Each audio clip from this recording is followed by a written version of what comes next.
Okay, it's recording now. Okay, so we're just gonna ask you like 10 questions and then you just answer them. It's just about you being a coach at Hunter Central for the Hunter Central cross country and track team. So Okay. we'll start it. Okay, question one. What inspired you to become a coach? Um, I really liked cross country and track in high school and in college, and yeah, I always thought it was like a very unique group of people, like a unique community, and I felt like I had really good experiences with that in high school and track, or high school and college.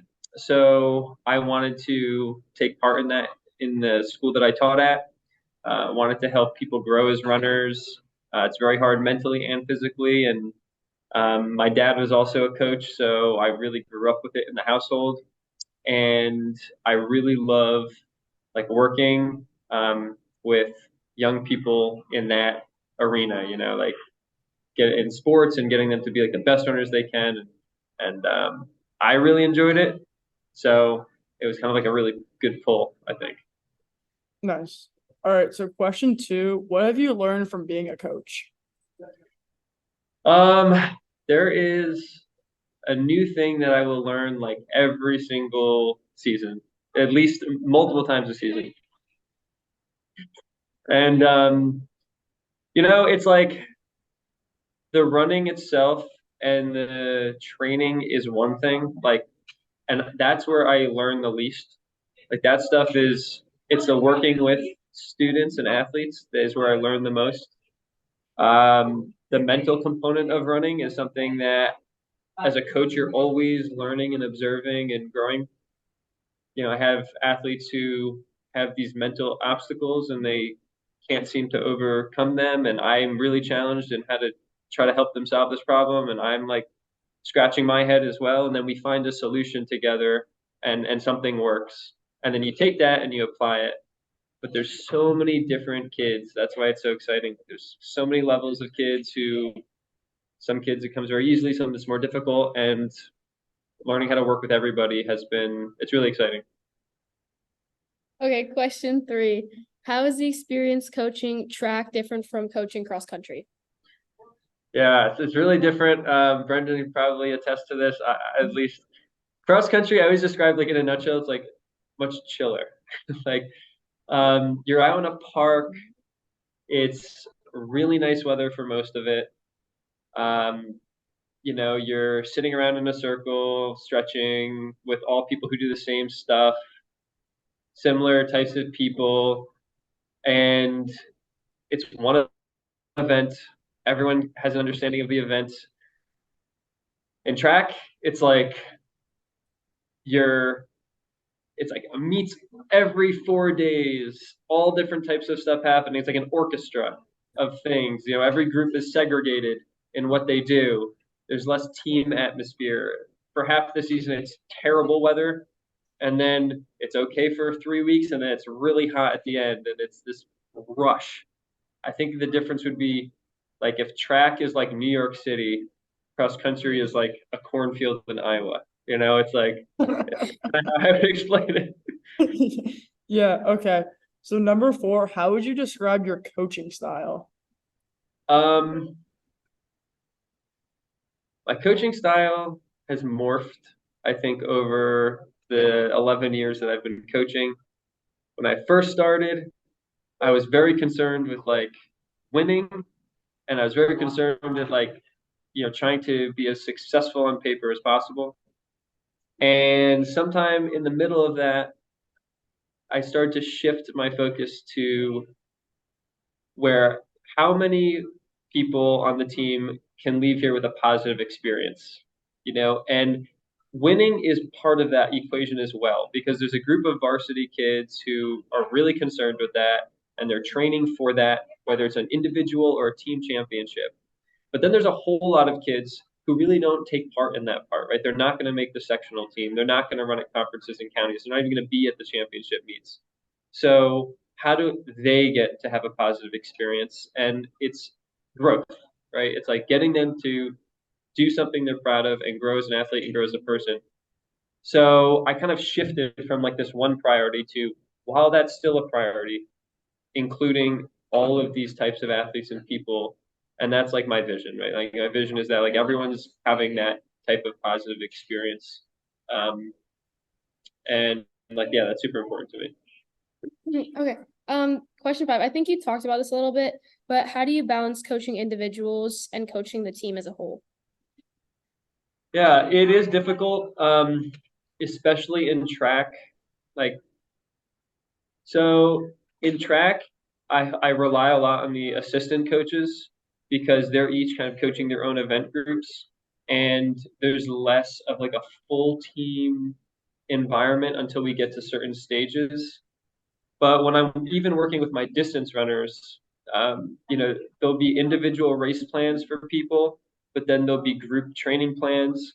And I think someone might have an individual need and you might have to spend a little bit more time with that one person that day, but you have to also make sure everyone's doing what they should be doing. It is a difficult thing to balance, and I try to make sure that I still work with the individuals because otherwise they won't feel like they're able to approach me with things because it's like not a place that they can do that.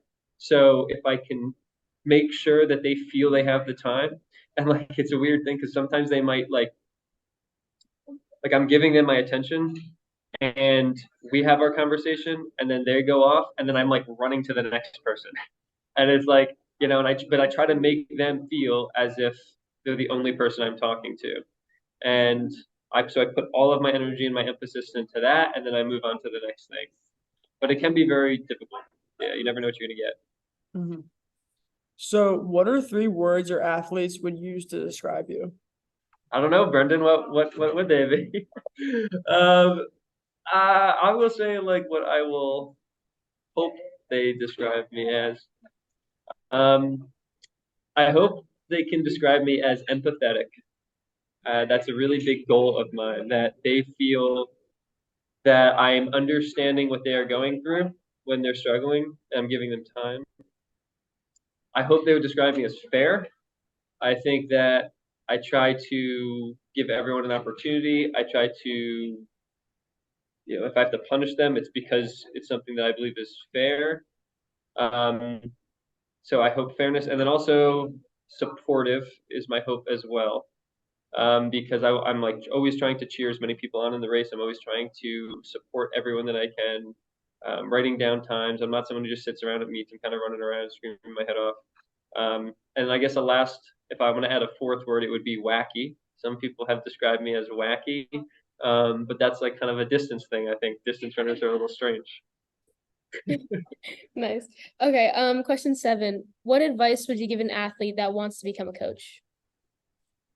I would say that they should definitely go for it because it's a very rewarding thing. And I would try to remind them that very few athletes are going to have the same experience that they had. So if they're going to go in and think that everyone's having the same experience and every solution is going to be the same that would work for them, it's not the case. They have to be able to learn and adapt from other people's experiences, not just their own athletic background. So it's helpful. Okay, next question. How has coaching at Central changed since you first started coaching there? That's a very good question.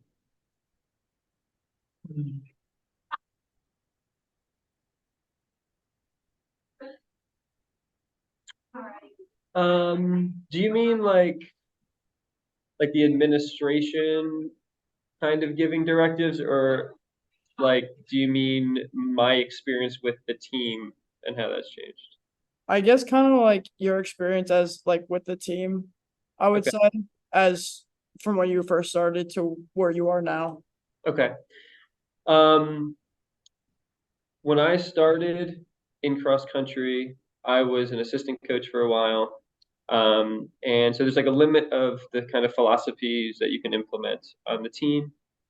And I wasn't in that position where I was like the philosophy person behind the program.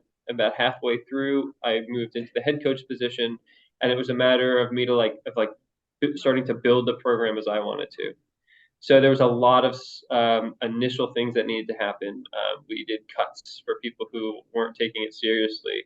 we had new rules, we had warm-up drills, we had expectations, keeping track of mileage, team meetings. Like I was trying to build the program from the start, from like what I wanted.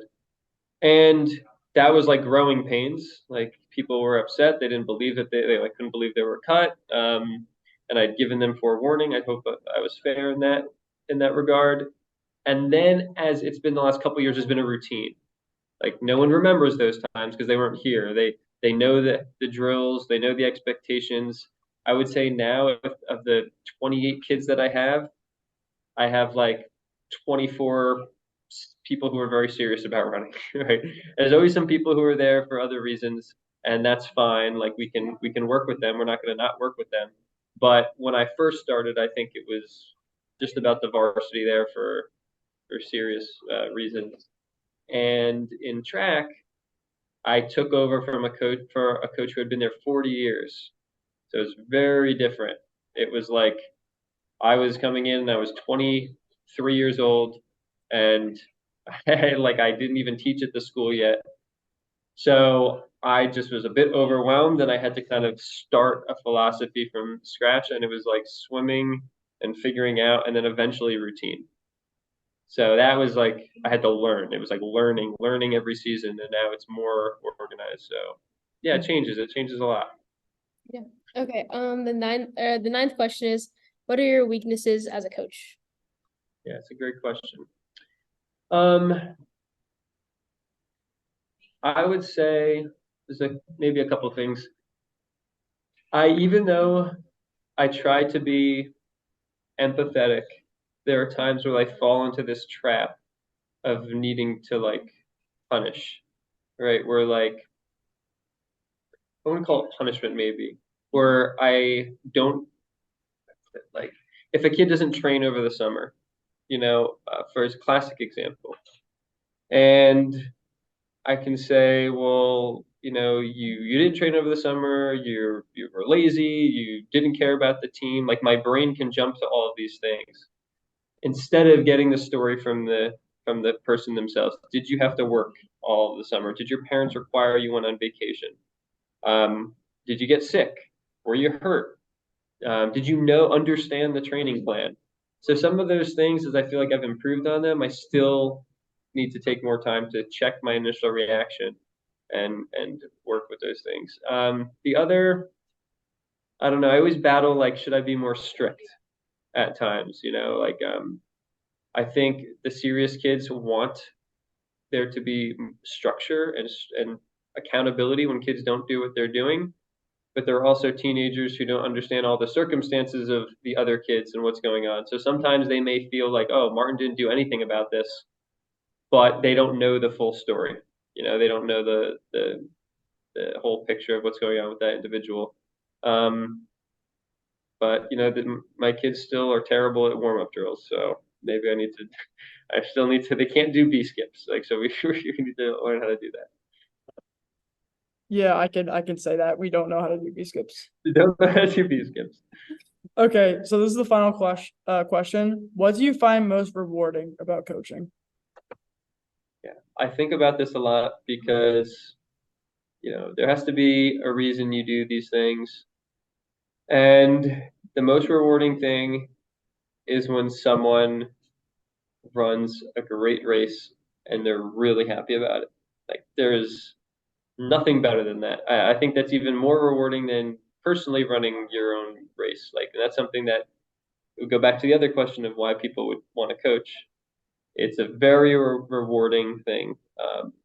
Even if it's someone who runs a 10-minute mile and then they run 9:59, and just like the joy is the same as if it was a 3:59. It's just very, very exciting because it's all relative. Like that's what's great about track and field and cross country. It's all relative and everyone gets that opportunity. Like, the kid on the bench at soccer doesn't quite get the opportunity. Everyone gets the opportunity to have that, and it's really exciting. Or when someone overcomes a mental hurdle, they've been injured all season, and battling this thing, and then they finally get to run. It's really, really exciting. And you just something they don't get often yet. It's very, very rewarding. Okay, that's all the questions. Thank you, Martin. Of course. Have a good one, Martin. Yeah, see ya. Good luck with everything. Thank you. Bye. Bye. What a king. What a king. That was good. I think that was